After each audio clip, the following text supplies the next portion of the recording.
तो स्वागत है आपका एक बार फिर से मेरे चैनल दानिश लाल ऑफिशियल में। आज हम बात करेंगे कुरान और हदीस के बारे में। थोड़ी सी अंडरस्टैंडिंग जो है कॉमन मुस्लिम मेरी है वो ये, मुझे हमेशा लगता बचपन से था कि कुरान अल्लाह की किताब है और हदीस जो है वो आप सल्लल्लाहु अलैहि वसल्लम का कौल है, यानी जो बताया गया है। बट जैसे जैसे मेरी ग्रोथ हुई, थैंक्स टू द इंटरनेट का इन्फॉर्मेशन मुझे मिली, उससे पता चला कि कुरान भी मुझे एक सीरीज़ के थ्रू मिला है और जो हदीस में बातें हैं वो एक सीरीज़ थ्रू मिले हैं। कई लोग कुरान और हदीस को सुन्नत में कंफ्यूज कर देते हैं। सुन्नत एक अलग चीज़ है, ठीक है। सुन्नत दीन है, कुरान एक दीन है। हदीस जो है वो लोगों की रिवायतें हैं, वो बातें हैं जो लोगों ने लोगों से सुनी और उनको लोगों ने सुनी और फाइनली किसी ने किसी सहाबी से सुनी जिसने आप सल्लल्लाहु अलैहि वसल्लम से सुनी। ये वो रिवायतें हैं। तो लोग कंपैरिजन करते हैं हदीस को सुन्नत में। हदीस इज़ नॉट सुन्नत, हदीस ज़्यादा रिवायतें, स्टोरीज़। तो कुरान मेरे पास कैसे आया है? कुरान मेरे पास आया है कि अल्लाह ताला ने जिब्राइल अलैहिस्सलाम को दिया, जिब्राइल अलैहिस्सलाम ने आप सल्लल्लाहु अलैहि वसल्लम को दिया और आप सल्लल्लाहु अलैहि वसल्लम से ये मेरे पास धीरे धीरे डिफरेंट जनरेशन में आया। इस कुरान की जो ऑथेंटिसिटी है कि ये फ्लॉलेस है, ये प्योर है, इसकी ऑथेंटिसिटी किसी इंसान ने नहीं की है, इसकी ऑथेंटिसिटी अल्लाह ताला ने की है। जिस फॉर्म में मेरे पास है, खर्ज अखीरा के फॉर्म में, लास्ट में, कि ये इसका जिस तरह से असेंबल किया गया है सूरह फातिहा से लेकर सूरह नास तक, इसको अल्लाह ताला ने किया है। ये अल्लाह ताला कुरान में कहता है इस चीज़ के बारे में। तो मेरी अथॉरिटी जो है कुरान की अंडरस्टैंडिंग एज ए ईमान, बहुत से लोग हो सकते हैं जो नहीं माने उसको, इस चीज़ के लिए वो अलग बहस है।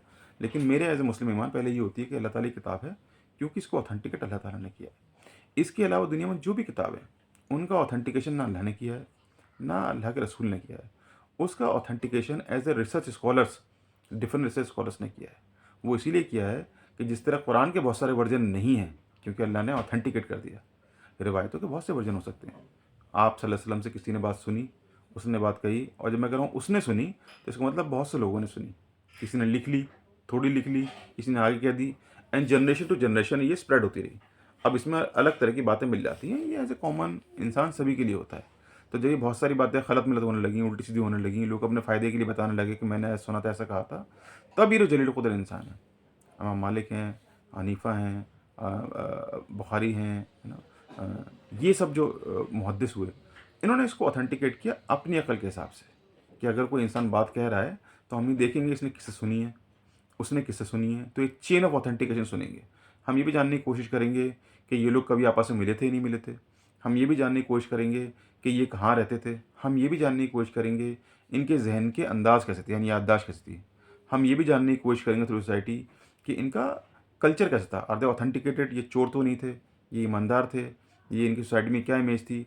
ये हम कुछ पैरामीटर्स करेंगे और जहाँ पर हमें सब चीज़ ठीक लगेंगी उसके बेस पर हम कहेंगे ये रिवायत जो है वो रिलेटिवली ठीक है। लेकिन हर रिवायत जो है उसका पैमाना होता है कुरान।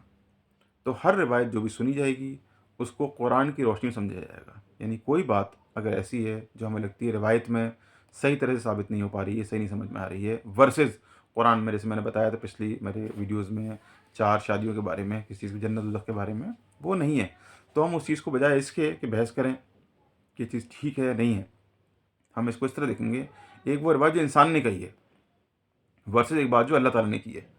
तो मेरे लिए अथॉरिटी अल्लाह ताला है, ना कि इंसान। तो मैं अल्लाह ताला की बात को कंपैरिजन इंसान की बात से नहीं करूँगा, मैं उसको सीधे इग्नोर कर दूँगा इंसान की बात को, चाहे वो कैसी भी रिवायत हो, जो मेरी बात समझ में नहीं आएगी, ओके। और मैं अल्लाह ताला की बात को ज़्यादा इंपॉर्टेंस दूँगा। बहुत सी बातें आने वाली वीडियोज़ में बताऊँगा, चाहे वो ये हो कि इस्लाम 14 साल पहले आया था, चाहे वो कि आप सल्लल्लाहु अलैहि वसल्लम 40 साल से पहले क्या थे, चाहे वो कि नमाज के बारे में, चाहे वो हज के बारे में, चाहे वो रोज़े के बारे में, चाहे वो ज़कात के बारे में। बहुत सारी चीज़ें क्लैरिटी ऐसी हैं जो कुरान में इत्सल्फ़ मौजूद हैं, लेकिन कई रिवायतों में मनगढ़ंत बातों की तरह जैसे हर जगह मज़हब में हो जाता है, लोगों ने गढ़ी हैं अलग अलग जगह पर और उसको ऑथेंटिकेट करके आगे बढ़ाया है और लोगों में निफाक और कन्फ्यूज़न पैदा किया है। मेरा मानना है कि अगर आप कुरान को उसकी नज़र से पढ़ेंगे, सियाक़ व सबाक़ से पढ़ेंगे, तो आपको ज़्यादा क्लैरिटी होगी और इग्नोर करने में उन बातों को जिनकी कोई अहमियत नहीं है, उनको आसानी होगी। तो मेरी बात कैसी लगी अपना फीडबैक शेयर करें। I appreciate a comment. Take care, stay safe.